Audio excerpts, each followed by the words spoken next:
કારખાના અધિનિયમમાં સુધારા બાબતે ગોપાલ ઇટાલિયાએ નિવેદન આપ્યું।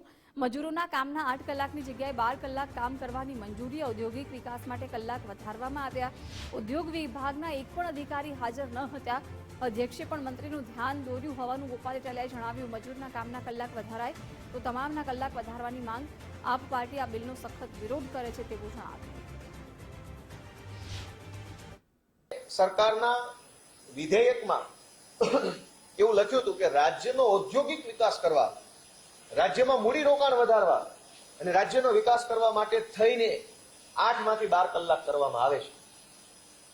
આશ્ચર્યનો વિષય કયો કે શરમનો વિષય કયો કે દુર્ભાગ્યનો વિષય એવો છે કે જ્યારે આ બિલ વિધાનસભામાં રજૂ થયું, આ કારખાના સુધારા વિધેયક, એ વખતે ઉદ્યોગ વિભાગના એક પણ અધિકારી ત્યાં અધિકારીની ગેલેરીમાં હાજર નહોતા।